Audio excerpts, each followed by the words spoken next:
सुधा और राजेश की शादी को हुए 10 साल गुजर चुके थे। कई अस्पतालों की चक्कर काटने और मंदिरों में माथा टेकने के बावजूद उन्हें संतान का सुख नहीं मिल पाया था कि फिर एक रात वो दोनों किसी मंदिर से लौट रहे थे कि तभी रास्ते के किनारे उन्हें एक छोटा बच्चा रोता हुआ दिखाई देता है। ये देखो भाग्यवान, इस बच्चे को कोई यहाँ अकेला छोड़ गया है। अरे, यहाँ तो दूर दूर तक कोई दिखाई नहीं देता। शायद भगवान चाहता है कि इस बच्चे की परवरिश हम करें। तुम बिल्कुल सही कहती हो। इस बच्चे को यहाँ छोड़ना ठीक नहीं है। इसे हम अपने साथ घर ले जाएंगे। राजेश और सुधा उस नवजात शिशु को अपने घर ले जाते हैं और उसकी परवरिश शुरू कर देते हैं। लेकिन कुछ समय बाद सुधा माँ बन जाती है और एक बेटे को जन्म देती है। वक्त के साथ साथ दोनों बच्चे बड़े होने लगते हैं, लेकिन सुधा अपनी सारी ममता अपने सगे बेटे राहुल पर लुटाने लगती है। आज हमने अपने बेटे राहुल का एडमिशन इस शहर के सबसे बड़े स्कूल में करवाया है।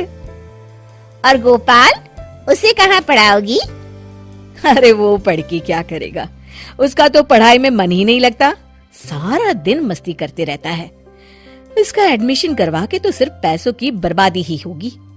इस तरह सुधा गोपाल को पढ़ाती लिखाती नहीं है और गोपाल गैरेज में काम करने जाने लगता है। वक्त के साथ साथ दोनों लड़के बड़े हो जाते हैं और राहुल की शादी हो जाती है। माँ जी, आप काम करने में कितनी सुस्ती दिखाती हैं। खाना खाते समय तो आपके हाथ बड़े तेज चलते हैं। 2 वक्त की रोटी तो मजे से खा लेती हो, पर कभी सोचा है कि वो खाना कहाँ से आता है? आधे घंटे के अंदर ये काम खत्म हो जाना चाहिए। हे भगवान, ये डायन मेरे ही नसीब में लिखी थी। घर के सारे काम मुझसे करवाती है। इसने तो मेरा जीना हराम कर रखा है। पर अपना दुख कहूँ भी तो किससे? मेरा बेटा तो इसी के तलवे चाटता है। क्या सोचा था और क्या हो गया। फिर एक दिन, ये लो, हमारी शिमला की टिकट आ गई है। तुम जाने की तैयारी शुरू कर दो। अरे, मैंने तो सारी तैयारी पहले ही कर ली है। अरे बेटा, मैं और तेरे बाबूजी भी कब से वैष्णो देवी जाना चाहते हैं। हमें भी एक बार दर्शन करा ला। अब तो तूने अपने दफ्तर से छुट्टी भी ले ली है। तो हम साथ चलेंगे ना? माँ, तुम मेरी छुट्टियां खराब करना चाहती हो क्या? हाय दिन तो तुम बीमार रहती हो। तुम क्या चाहती हो? तुम्हें अपने साथ ले जाकर मैं एंजॉय करूंगा कि तुम्हें लेकर वहां अस्पतालों के चक्कर लगाता फिरूंगा? ये तू क्या कह रहा है बेटा? भला अपनी माँ से कोई इस तरह बात करता है?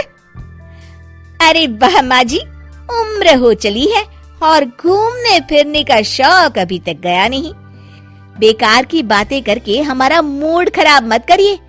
चुपचाप घर में पड़ी रहिए और हमारे वापस आने तक घर का ख्याल रखिएगा, समझी? अगले दिन राहुल अपनी पत्नी को लेकर शिमला घूमने चला जाता है। इस तरह अपनों के साथ होकर भी सुधा अकेली पड़ जाती है। हालांकि गोपाल अपने माता पिता की सेवा करता था, लेकिन सुधा तो अपने बेटे राहुल के मुंह में अंधी थी। ठीक 1 महीने के बाद, सुनिए जी, अब हम ये घर बेच देते हैं और मेरे मायके में घर लेके वहीं रहेंगे। वैसे भी मेरा मन यहाँ नहीं लगता। मैंने तो आपको हमारी शादी के वक्त ही कह दिया था ना कि मैं ज्यादा दिन यहाँ नहीं रहूंगी। याद है ना आपको? अरे हाँ मेरी जान, मुझे सब याद है। भला आज तक मैंने तुम्हारी कोई बात टाली है? तुम जब कहोगी हम ये घर बेचकर चले जाएंगे। चलो चलो चलो, मुस्कुरा भी दो मेरी जान। आखिरकार वो दिन आ जाता है। हाय राम, ये तू क्या कह रही है बहू? हम दोनों को घर से निकाल रही है? अरे ये मत भूल, हम तेरे सास ससुर हैं। अरे राहुल, तू बहू से कुछ कहता क्यों नहीं? ये क्या कहेंगे? ये घर मेरे नाम है, मैं यहाँ की मालकिन हूँ, जो चाहे वो करूँगी। बेटे के मुंह में यही गलती हर माँ बाप कर बैठते हैं, जो बिना सोचे समझे अपने बच्चों पर भरोसा करके सब कुछ उनके नाम कर देते हैं। हमसे भी यही गलती हो गई, वरना आज ये दिन ना देखना पड़ता। अब तो देख लिया ना, चलिए अपना बोरिया बिस्तरा उठाइए और यहाँ से चलते बनिए। राजेश और सुधा रोते हुए वहां से जाने लगते हैं। तभी वहां गोपाल आ जाता है। अपने माता पिता को इस हालत में देख उनके बिना कुछ कहे सब समझ जाता है। माँ, पिताजी, आप लोग मेरे साथ आइए, अभी आपका ये बेटा जिंदा है। लेकिन बेटा, चिंता मत करिए, आप दोनों के आशीर्वाद से मैं इस लायक बन चुका हूँ कि आप दोनों के सर पर एक छत और साथ ही 2 वक्त सुकून की रोटी खिला सकता हूँ। अपने प्रति गोपाल का समर्पण और कर्तव्य निष्ठा देख सुधा और राजेश की आंखों में आंसू आ जाते हैं। चुग चुग जी मेरे लाल,